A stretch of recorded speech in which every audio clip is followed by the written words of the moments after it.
Okay, class, here's a video on chapter 3, 3.1 through 3.5. I did some notes and I went in and worked them ahead of time because sometimes writing every single problem out as I go, these videos take way too long to upload. So I'm going to try this now this time. So quadratic function is a function that has x squared as the highest power. There's two forms, a parentheses x minus h all squared plus k, and f of x equals ax squared plus bx plus c. They are called, you end up what are called parabolas.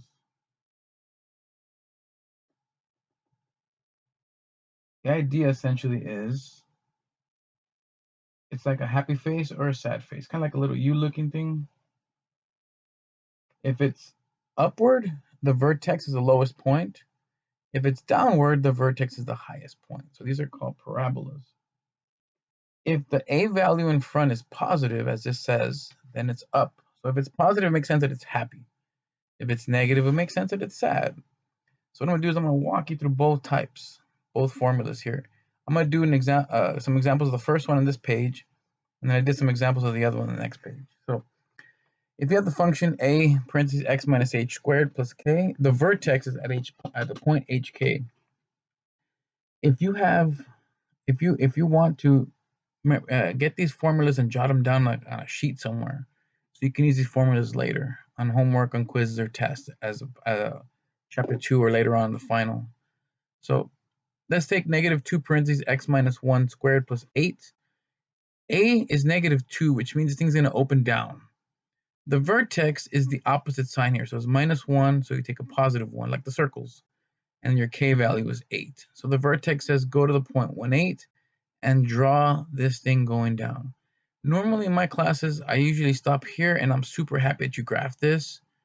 But I think in the My Math Lab, it asks you to do the y-intercept and the x-intercept. I went ahead and did them here for you. This is just so you can fill out the My Math Lab part. To do the y-intercept, you let the x equal to 0. So wherever you see x, plug a 0 there. 0 minus 1 is negative 1, squared is positive 1, times negative 2 is negative 2, plus 8 is 6. So the y-intercept is at 6, which means at the point 0, comma 6, that should be your y-intercept. Your x-intercept, instead of letting the x be 0, you let the y be 0, and let the function equal to 0, and you solve for x. So this one, I went ahead and moved the 8 to the other side. I subtracted a cancel. Then I divide both sides by negative 2 to cancel the negative 2 there. So then I end up with 4 on the left, negative 8 divided by negative 2. Then I square root of both sides, so you get plus or minus 2. So you have to respect both answers. So notice I have two separate equations, one where it equals to positive 2, one where it equals to negative 2. Solving each one, you get positive 3 and you get negative 1. So you get the 3 zeros here, negative 1 zeros here. So I just wanted to fill that in. Okay, so moving on to the second example. Notice I don't have a number in here, so that means that A is 1 if there's no number in their form. H is negative 3, the opposite sign of this guy right here. So negative 3. K is this number here, negative 9. So negative 3, negative 9 is the vertex. Again, negative 3 and negative 9. And this thing opens up. So kind of like where I have it here. The reason I pass to this point is because to find the y-intercept, you let x equal 0. When you find the y-intercept, you get y to be 0 also. When you plug in x to be 0, y is also 0. So that's actually not only the y-intercept, but one of the x-intercepts as well, as you see over here. So to solve for the x-intercept, or intercepts, set the function equal to 0, which is this part, or the y value, or the function. Add 9 to both sides, square root both sides, you get plus or minus 3. So you set them equal to positive 3 and negative 3 in the two separate equations. First answer, you get negative 6, comma 0 over here. And second answer, you get 0, 0. So I guess I'll put a 0 here, but that's hopefully easy to see. So I think, this part, the My Math Lab asked you for that. I'm super happy here, but I went ahead and throw it in there so you can have that, so you can practice with, you can do that for those problems. So ultimately, that's the first half of the first part of the 3.1. The second part is this form. Now here's a little formula here. You might want to add to your notes. You might want to add essentially to your formula sheets along the way. H and K are the vertex still. But to get h, you're going to take the opposite of b, or negative of b, divided by twice of a. Once you get that answer, the k value, you're going to take that number and plug it into the function. That's what this meant by represent. So let me explain that here. Here a is 1, b is 8, and c is 15. C doesn't matter too much in this formula, so we just need a and b. Because a is positive, we go up. So to find the h value, we take negative of b, negative 8, divided by 2 times a, which is 1. Negative 8 over 2 is negative 4. Take this number, plug it back into the function for x. So that's what I did here. I plugged negative 4 in for x, and this is positive 16 minus 32 would be negative 16, plus 15 gives you a negative 1. So your vertex is the point negative 4, negative 1. Más o menos right there. Left 4, down 1. And maybe I should add that here. Let's see if I can squeeze it in here. Negative 1. Again, the y-intercept, you let x equal to 0, so I plug a 0 here, and I get 15. So the x-intercept, essentially here, you try to, this is from the first chapter. Either you do the quadratic formula or you try to factor. Here, this could factor. Two numbers that multiply to be 15. At the same time, add up to be 8. You get these answers. So you get negative 5, and you get negative 3, excuse me. So those are your intercepts right there. Your x-intercepts, your y-intercept is here at 15. The second one, again, negative 2x squared minus 12x plus 9. A is negative 12, which means it's going to go down. That's why it's this way. B is negative 12. So the formula says negative b over 2a, negative of negative 12 makes it positive 12, divided by 2 times a. A is negative 2. So positive 12 divided by negative 4 is a negative 3. Then take the negative 3 and plug it in here for x. Where you see it, you should get 27, which is positive 9 times negative 2 is negative 18, plus 36 is 18, plus 9 is 27. So you don't have to unnecessarily count by 1. That's way too high here, like I did over here with the 15. I just kind of guesstimated more or less up here somewhere, 27. And there's my vertex. Now that's why it's not the scale, because I drew a little off here, but to find the y-intercept, you let the x values be 0, so it'll cancel everything except a 9. And that's this point. Now, this doesn't factor, so I did the quadratic formula. Remember that chapter 1, negative b plus or minus b squared root of b squared minus 4ac over 2a. I simplify, and I say 216, the square root of 36. 36 times 6 is 216. Square root of 36 is 6. Notice that they have a 2 in common. So what I went ahead and did, I said, you know what, 12 divided by negative 4, or sorry, plus or minus. So I did the plus version and the minus version separately. I did 12 over negative 4, and then positive 6 over negative 4. That's where I get these two numbers. I get 12 over negative 4 is negative 3, and then negative 6 over negative 4. It doesn't divide evenly, but there's a 2 that I could factor out. So these two values, this one represents the furthest most negative. This one actually represents a little bit positive. And so you have negative 3 minus 3 square root of 2 times 6, which you could put it in the calculator and get decimals, negative point something. This one's positive point something, comma 0 if you want. Those are the two intercepts. All right, that actually concludes a short lesson, kind of an idea of 3.1. So now 3.2, polynomial function. You look all this fancy stuff here. It's just really powers of x's. So a to sub n, x to the n, an minus 1, x to the n minus 1, and so on. The power decreases until there's no power. And so a sub 0 is the constant, the guy that has no x. So a sub 0 is the constant, n is the highest power, which we call the degree. A sub n, which is the first guy, he's the number in front of the x with the highest power. He's the leading coefficient. If you put these two guys together, you have what's called a leading term. I don't know if I put it here. Yeah, there you go. Together, here it is. Together, they're the leading term. The a's, all the a's that you see here in the description, I put in quotations, they're essentially the numbers that go in front of the x's, or the number by themselves. They're called essentially the coefficients. So if I take this polynomial function here, the highest power is fourth power. So we say that the leading coefficient is a number in front of that power, or the front of the x with the highest power, 5. Now 4 is a degree at fourth degree, fourth power. 5x to the fourth together is leading term, and the constant is 1. Just notation, just vocabulary. Here, long division, I did it real simple just to make a point here, because I did a quick problem with long division, but a lot of this we're going to look at the shortcut version. So bear with me here. 4 divides into 27 6 times. 6 times 4 is 24. You take away from 27, you get 3. Then you bring down the 5. 4 divides into 35 8 times, which is 32. Take away 32 from 35, you get a remainder of 3. So there's what's called a division algorithm. It says the dividend, essentially, which is the number that you're dividing into, is equal to the quotient, which is the answer, which I have all that information here. The answer is 68, which is the quotient. The remainder is the leftover 3. The dividend is the number you divide into. And 4 is the number that divides into. 4 is the number that does the dividing. So the dividend equals quotient times divisor plus remainder. So 275 equals 4 times 68 plus 3.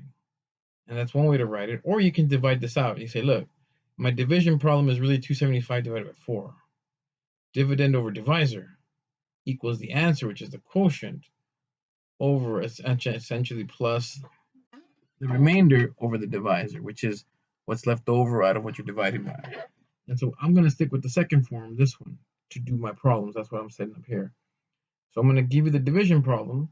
Then I'm going to ask you, or I'm showing you here essentially that my method might ask you a certain way, but I'm going with this one in my notes. Quotient plus remainder over divisor. So long division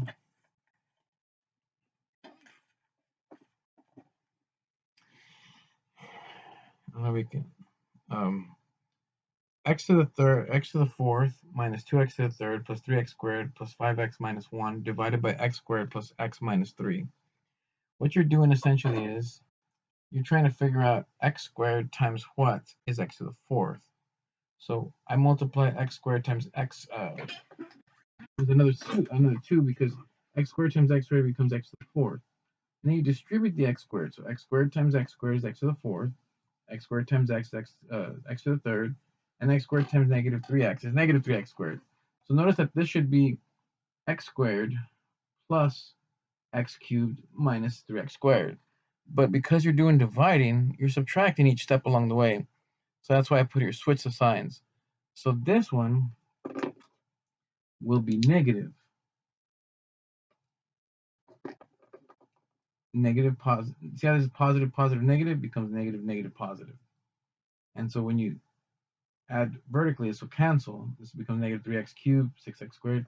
Then you bring down the next number, the 5x. Then you go the same thing. X squared times what is negative 3x cubed. So I multiply by negative 3, and then I multiply by x to the first. Then I distribute. Notice that this should be negative 3x cubed, but I put positive. This should be negative 3x squared, but I put positive. And this should be positive 9x, but I put negative. So these things are the answers to this problem, but change the signs, switch signs. So it's like subtraction. Then you do the addition, subtraction vertically, get these two numbers, then bring the negative one down, do the same thing. X squared times what is 9x squared? So you put a 9. Multiply 9 to all these numbers, should be 9x squared plus 9x minus 27. But because we're subtracting, that's what this example is for, we're like distributing a negative to these, so we're changing the signs.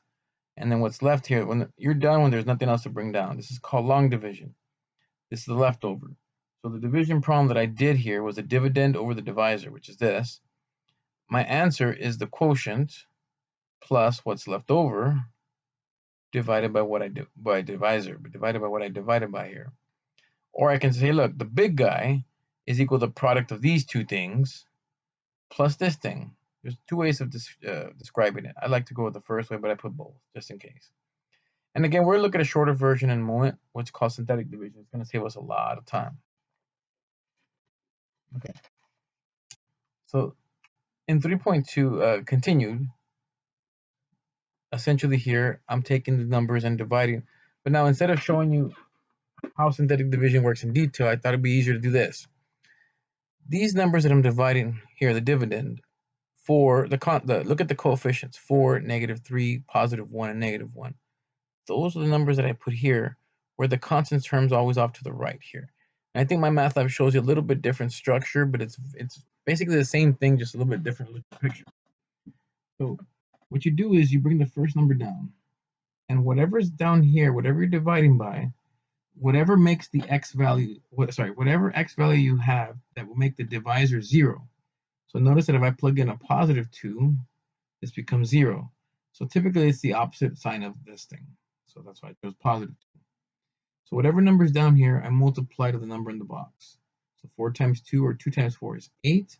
I put it under the next number. Because it's positive, I'm going to add. Negative 3 plus 8 is 5. Or just addition, doesn't matter. And then now whatever number is down here, multiply by the box again. 2 times 5 is 10. 1 plus 10 is 11. Then multiply by the box. 2 times 11 is 22. And then negative 1 plus 22 is positive 21. And so this is your quotient. Again, your quotient will always be 1 power less what you started. So because it's a third power, this is now a second power. And I put that there. 1 power less in dividend. So whatever power this is, when you divide by x to the first using synthetic, now the drawback of this is you can only divide by x to the first using this. This is for first power. There are some cases where you could do a second power, but it's horrible. So we'll stay with the first power. And you typically synthetic is for us, for our purposes, you can only divide by first power. Okay? So 4 represents a number not in front of x to the third, now the number in front of x squared. So x squared, x to the first, and then constant. And this number would be the remainder. So quotient plus remainder over divisor. Now for this one, you see this is dividing by plus 1, or x plus 1. So the opposite sign of positive 1 is negative 1. So what makes the bottom 0 is negative 1 here. So negative 3, positive 2, negative 1, and positive 1. That's what goes here. And then bring the first number down. Multiply by the box. That's positive 3. 2 plus 3 is 5. Multiply negative 1 times 5, you get negative 5. So there's a minus there, so you can think of it as subtraction if you want, or you can say negative 1 plus a negative 5. It doesn't matter how you think about it. But really the negative 5 means that you're adding a negative, so it's like it's subtraction. Negative 1 minus 5 is negative 6. Negative 1 times negative 6 is positive 6. 1 plus 6 is 7. Your quotient, therefore, is 1 power less than third power, so it's second power. And this is going to be decreasing as well. And then this is your division algorithm. Fourth power, again, number in front is a 1. Third power number in front is a 2. Second power number in front is negative 1. And so on. 5 and then negative 6. The number that makes the bottom 0 is negative 2. So a little quicker here, I put the first one down, multiply to the box, you get negative 2. 2 minus 2 is 0. Negative 2 times 0 is 0. Negative 1 plus 0 is negative 1. Negative 2 times negative 1 is positive 2. 5 plus 2 is 7. Negative 2 times 7 is negative 14. Negative 6 minus 14, or negative 6 plus a negative 14, is negative 20. So because there's a 0 here, this is a fourth power, so this becomes a third power. So x to the third plus 0x squared, so I don't need the x squared, minus 1x plus 7. So x to the third minus x plus 7 is what you have as your quotient, and ultimately your remainder is negative 20. One other thing here you got to be worried about the synthetic is every power of x in the previous problem has been accounted for. So fourth power, third power, second power, first power, no power. When there's a power that's missing, or 2 or 3, whatever powers are missing from the highest all the way down to the constant, you have to put zeros in their place. So I don't know if you can see that too well, but this is x to the third power.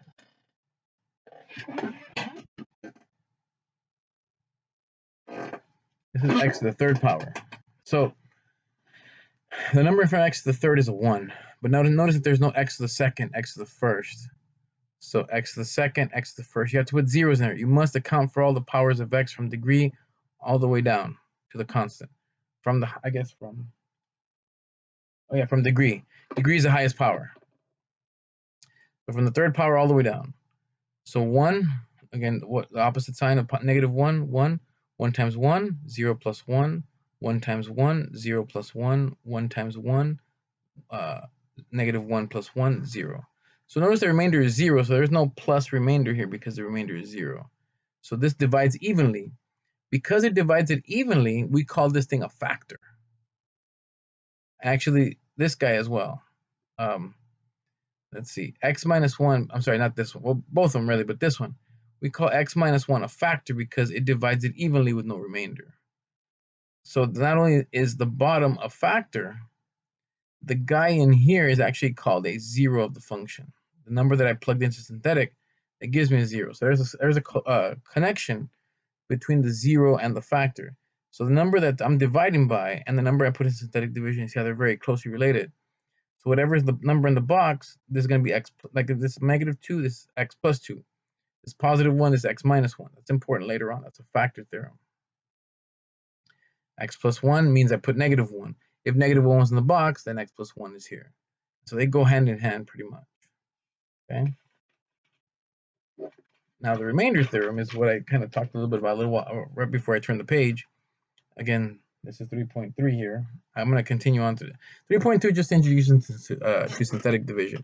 Now, technically, the remainder theorem and the factor theorem are part of 3.2, but I like to put it here because it extends the synthetic. So I like to think of 3.2 as dividing. So 3.3, whenever you divide a polynomial function by x minus k, the remainder is r. R would be the same thing as if you plug the k value in. So what it's basically saying is this.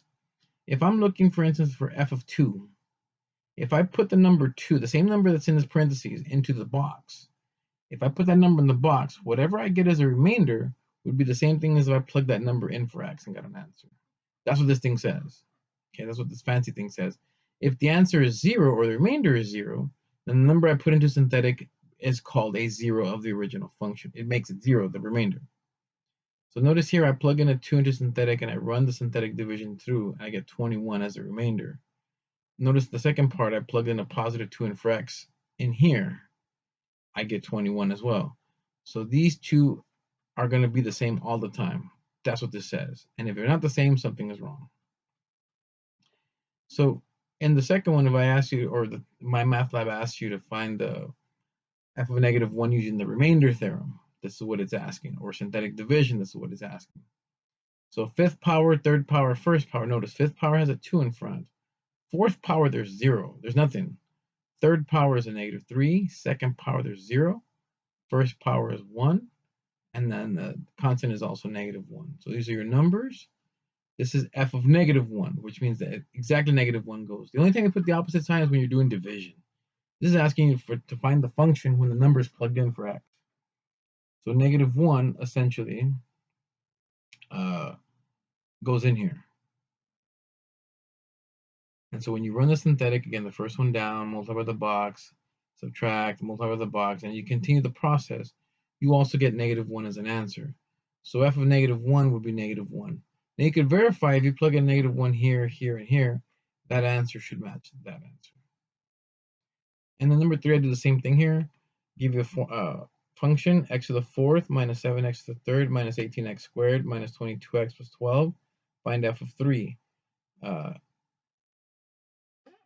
F of 3 essentially, you plug in 3 into the box, run the synthetic. Number 1 down, 3 times 1 is 3. Negative 7 plus 3 is negative 4.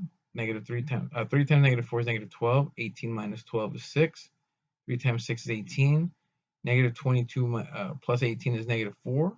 3 times negative 4 is negative 12. 12 minus 12 is 0. So because this number here makes the answer 0, the remainder 0, this number that I plugged into the box to get 0 as a remainder is called a 0 of the function. In actuality here then, if I divided this thing by x minus 3 would be a factor as well. But that's essentially what it's saying here.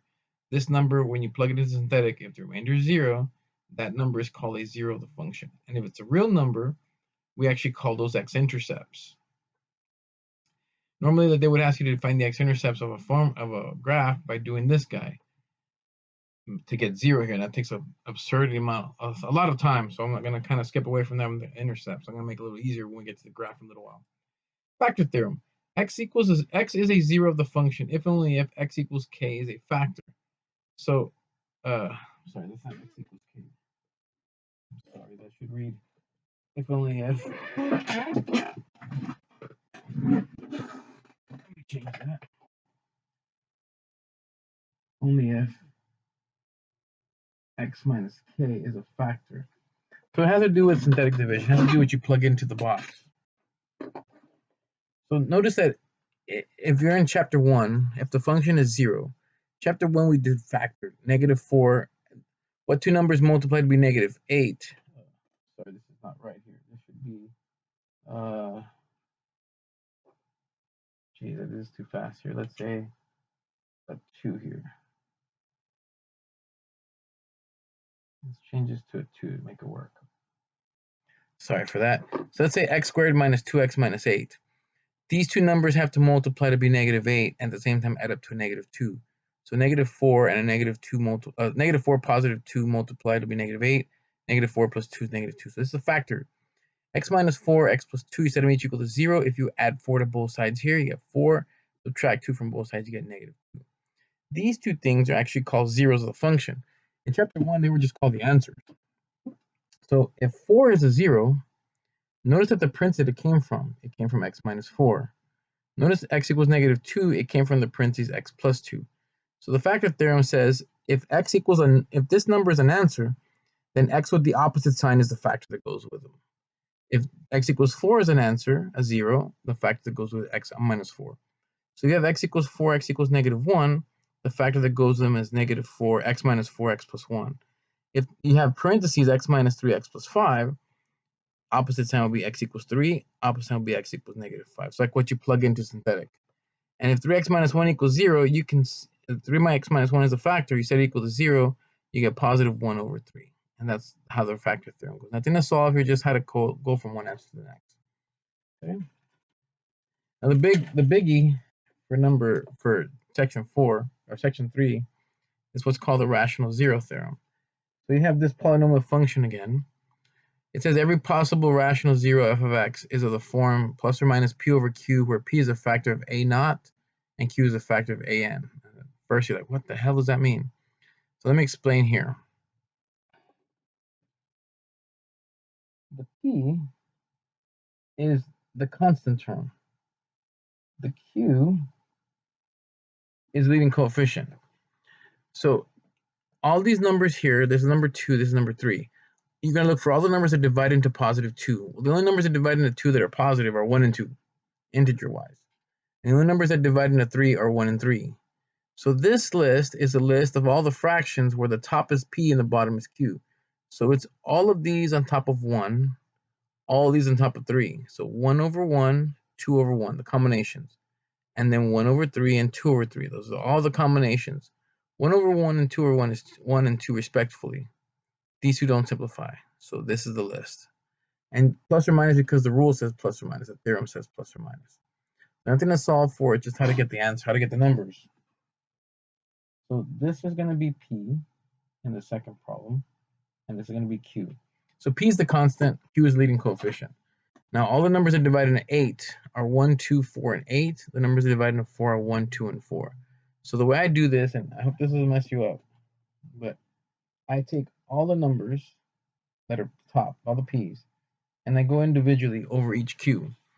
So 1 over 1, 2 over 1, 4 over 1, 8 over 1. And that's where I get the first 4. Then I do all of them over 2. Notice if I do them all over 2, I get 1 over 2, 2 over 2, 4 over 2, and 8 over 2. Now 1 over 2 is here. Notice how come I don't have 2 over 2, or 4 over 2, or 8 over 2. Because 2 over 2 is 1, 4 over 2 is 2, and 8 over 2 is 4. So the repeats. You don't write the repeats again. You don't write repeats again, I guess. You just write them once. You don't write the repeats. So then I do over 4. 1, 4, 2 over 4, 4 over 4, and 8 over 4. 1 over 4 is new. 2 over 4 is a half. 4 over 4 is 1. 8 over 4 is 2. Then all of a sudden, and then ultimately over 8. 1 over 8 is new. 2 over 8 is 1/4. 4 over 8 is a half. And 8 over 8 is 1. So this is your list. Same thing for the last one here. Again, this is the P, and this is the Q. Now in some examples, if this is a -2 or this is a -30, it doesn't matter in as far as the rational zero theorem, because the rational zero theorem doesn't care if it's plus or minus. It doesn't matter. Now it does matter in the problem itself if you're trying to find all the zeros, but if you're trying to find the ones that possibly have a chance, if these two are negatives or positive, doesn't matter. We're only looking at the positive factors of all these things.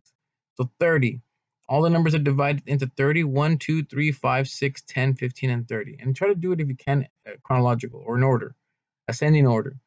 Then 1 and 2 divided into 2 here. So everything over 1, which is all of this list up to 30. Then everything over 2. These are the new numbers, 1 over 2, 3 over 2, 5 over 2, and 15 over 2. 2 over 2, 6 over 2, 10 over 2, and 30 over 2 are one of these numbers, so you can't do that. So part A says find all the possible lists. It's the P's and Q's theorem. P's and Q's.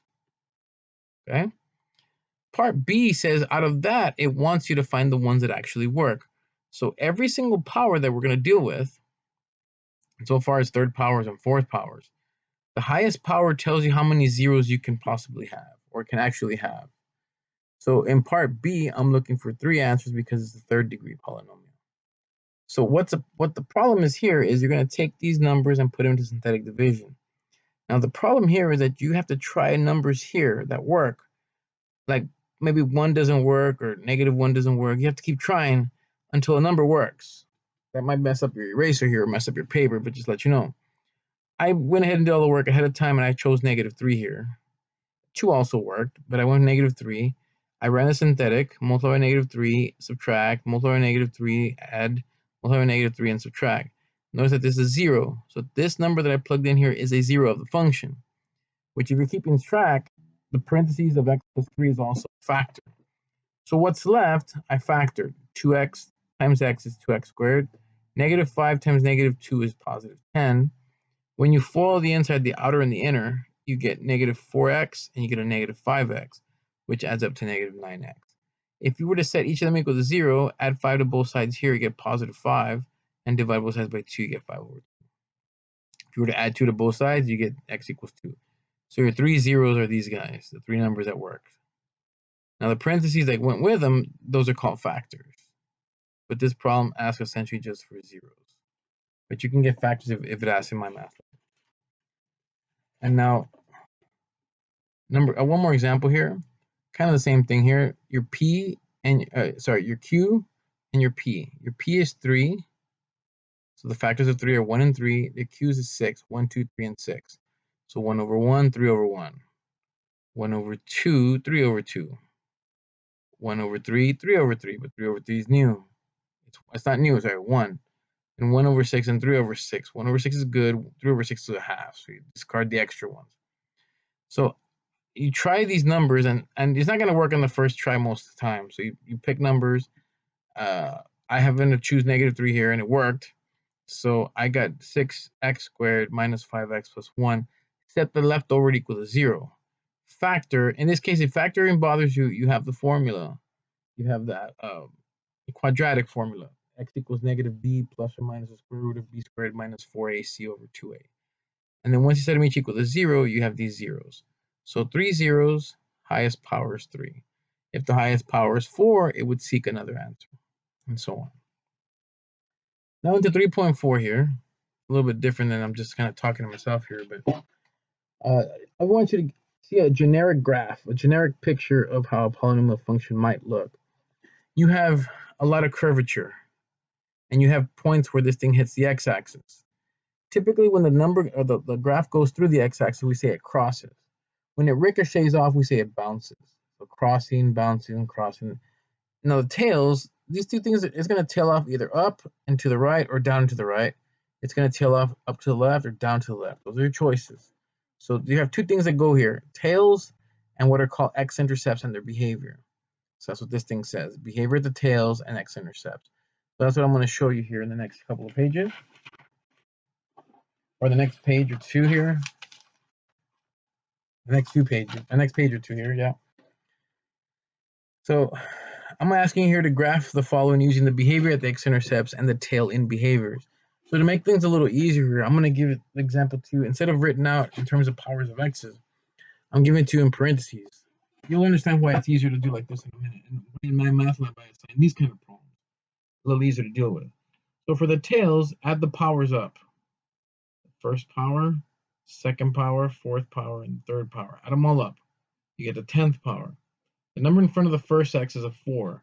So 4x to the 10th will tell you essentially what's called a leading term. So if you want to know what the left tail does, left this way, you can pick any negative number you want. I chose -1 because it's the easiest negative to deal with, in my opinion.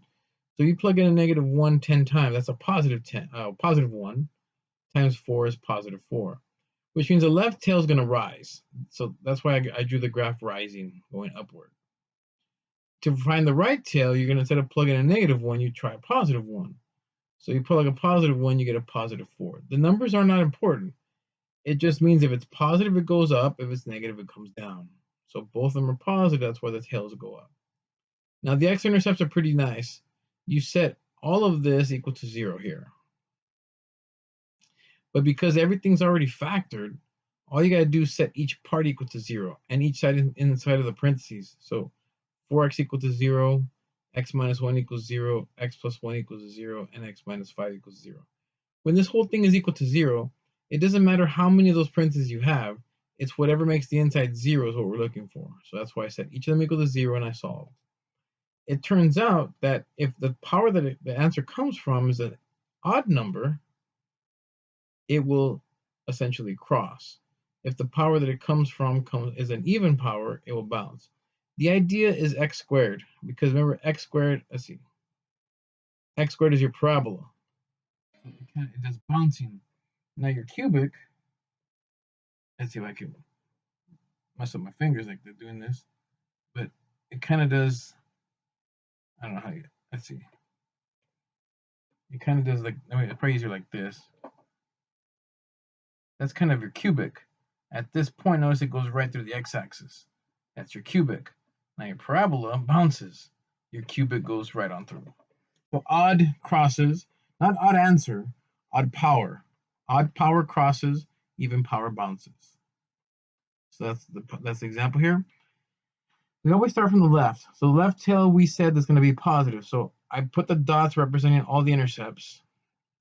Why you start drawing the graph is in the very left. You go to the very left intercept, and you go a little bit to the left of it and say, well, my tail is up here or down here. We calculate it's going to be on top. So as we have draw it somewhere up here, we come down to the -3. At -3, it says it's going to bounce. So I can't go through. I have to bounce back up. I have to keep going some amount, but eventually come back to the 0. At 0, it says I cross. So I follow the path. I cross through, but eventually I have to come back up to 1. At 1 side it bounces, so I'm going to bounce back down, keep going down, eventually come back up. I don't know how low or how high, but I know I have to come back up to 5, and then I'm going to cross. So this gives you an idea of how the graph will look. Same thing with the second example here. That's why I put 2. This is the first power. This is the third power, a fifth power, and a fourth power. If you add all the powers up, you get 11. The number in front is -3. So this is the guy you're going to use to test the tails. So if you plug in a -1 here, that's 11 negatives. That's a negative. Times another negative gives you positive. The fact that it's +3 or +7 or +2 million doesn't matter. It's positive. So we know the left tail is going to be going up. The right tail, however, when you plug in a +1, you're going to get a -3 answer. So you know the right tail is going to be going down. You do the same process with the intercepts. You set them each equal to 0 and you solve.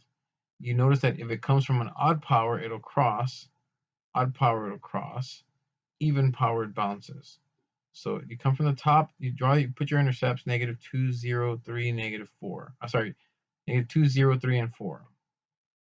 At -2, it's going to cross, come back up to 0. At 0, it's going to cross back up. At 3, it's going to bounce again. It's going to ricochet up. And then at 4, it's going to cross right through. So it's an idea of how to graph polynomial functions. Now 3.5, a little bit different to understand, a little bit difficult, more difficult to kind of explain.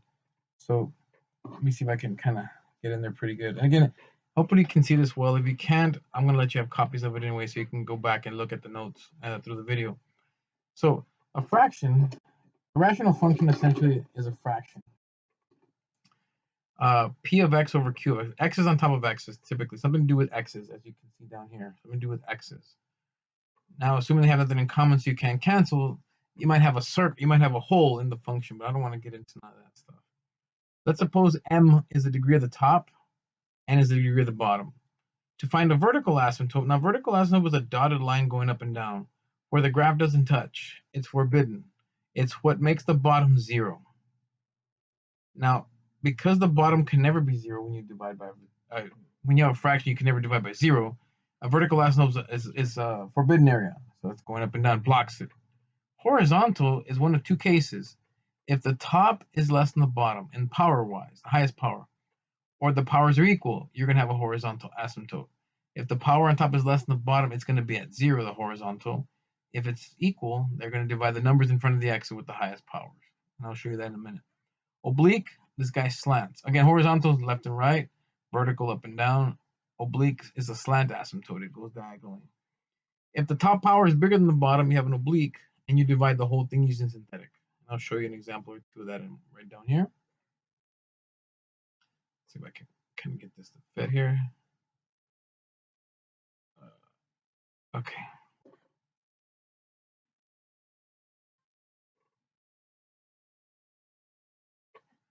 So f of x equals 7 over x plus 2.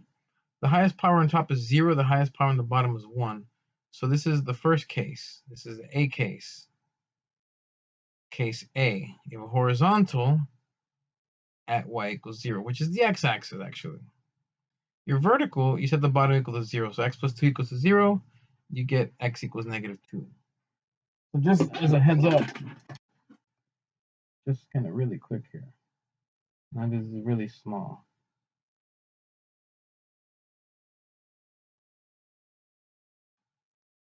What it's saying is you go to the x-axis and you find negative 2. You put a vertical line. You go now the horizontal, you go to the y-axis, which is here, 0, and you put a horizontal line. That's what it is. It's just a vertical line and a horizontal line. That's all it is. For this one, the vertical asymptote is at the bottom equal to 0, so you get 2. The horizontal, if the powers match, you're in case B. You divide the leading coefficient, which means the numbers that are in front of the x's. So 2 over 1 is just 2. Again, just for your knowledge, you probably won't do this for all of them here, but just for your knowledge, x equals 2 is here, dotted line, and then y equals 2 is somewhere here, dotted line. Just to give you an idea of how these asymptotes work. For the third example, set the bottom equal to 0. Again, for vertical, you set the bottom equal to 0, and you solve. That's what the q of x equals 0 part is. So just add 1 on both sides, and you're good. Now, if the highest power on top is bigger than the bottom, you have the third case, case C. You have an oblique. So in this case, you have to use synthetic division to divide the whole thing. So 1, 1, negative 3 at the top, and then opposite sign, negative 1. Bring down the 1, multiply, bring down the 0, sorry, multiply by 0, and you get, this should actually be, geez, horrible. This should be 0. This should be 3. Caught my, negative 3. Caught myself there. But the beautiful part is that, the nice part is that all we care about is the quotient. Notice here, all we care about is the quotient, not the remainder. So that being said, this is x plus 0 or just x. So oblique asymptote will be at y equals x. Now y equals x is a diagonal line that goes right through the center, right through the origin. Again, remember in chapter 2, remember y equals mx plus b. Here the m is 1 and the b is 0. So we start here at 0, go up 1, right 1. And so something like this. Again, using the rules from chapter 2 here. That's y equals x, diagonal line. And x equals negative 1 is here. Dotted line going up and down. Okay? And I'm not asking to graph this just yet here, but that's how you would do this. You're either going to have a dotted line going diagonally, a dotted line horizontally, or some vertical lines going. So these are your asymptotes. These are forbidden areas that typically the graph doesn't touch. It will touch sometimes, very, very rare on occasion, but for the most part, for our discussion, it won't touch. All right, so let's actually try to graph one of these guys in the last discussion here. And this will be the last two examples. It's kind of a long video here, but it's nice to make one video instead of 4 videos. So graphing the asymptotes and intercepts. Highest power on the top is 1, highest power on the bottom is 1. So this is the case where the powers are equal. So it's a horizontal asymptote at 3 over 1. So the horizontal asymptote, 3 over 1 is very simply just 3. The vertical asymptotes at the bottom equals to 0, you get negative 4. So I went to the x-axis, draw a dotted line vertically at negative 4. Y-axis, put a horizontal line at y equals 3. Now to help, what we're going to do is we're going to find intercepts.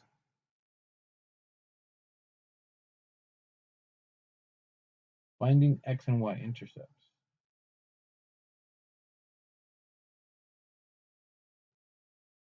That's what I'm doing here. So that's the intercept part. So to find the x-intercept, you set the function equal to 0. But it turns out the only way a fraction could ever be 0 is if the top is 0. So to find the x-intercept, set the top equal to 0 and solve. If you add 1 on both sides here, 3x equals to 1. If you divide both sides by 3, you get a 3 on the bottom. So 1 to the right, 3 on the bottom, 1/3. Y-intercept, you plug in a 0 to the whole fraction, here and here for x. It leaves you then with just negative 1 over 4. And that's what happened here. So I found negative 1 over 4 on the y value, positive 1/3 on the x value, and I put a graph. Now, it passed through these 2 points, but the graph cannot go through this, and it cannot go through that. So it bends. It bends toward each one. It goes very close to each one, but never quite touches. The graph, if it's in one area, it cannot be here in this area. It has to be in 2 of the 4 areas. It cannot be here in this area because there will be another x-intercept. It cannot be here in this area because there'll be another y-intercept, which we don't have another y-intercept or x-intercept. So the other picture has to be diagonal. Typically, these things are symmetrical diagonally.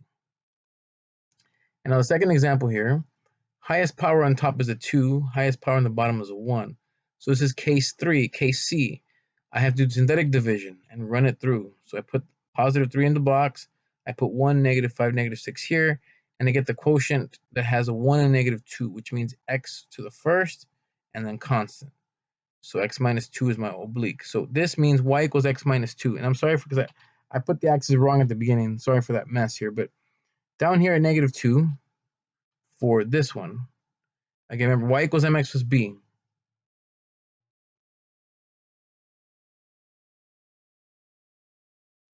So m is the number in front of x is 1. So it means, up 1, right 1. The y-intercept is -2. So from -2, up 1, right 1. Up 1, right 1. And there's your diagonal line. That's your oblique. That's how we did it in chapter 2. Except now we're going to put a dotted line. Okay? And then over here, the x-intercepts, that's what we set the top equal to 0. Notice when you set the top equal to 0, it's a quadratic. So I went ahead and factored. Two numbers that multiplied to be -6 and added to be -5 are -6 and a +1. When you set them each equal to 0 and you solve, you get +6 and -1. +6 over here, -1 right there. And then when you put a 0 in for all the x's, you just get -6 over -3, which is a +2. So the y will have a 2 there. So you see this area here, and you see this thing here. It can't go that way, and it can't go this way. So it goes along the vertical, comes to these 2 points, and goes like this. Now, this other side, it has to go to this point.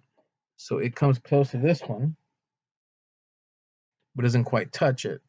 It goes up to the dot, and it goes up and to the right. And that's how these look. So just for your knowledge here, I don't want to confuse you, but typically they look like a T, and then the graph on the diagonals, one of the 2 diagonals, or 2 of the 4 diagonals, or it looks like a little scissors, little X.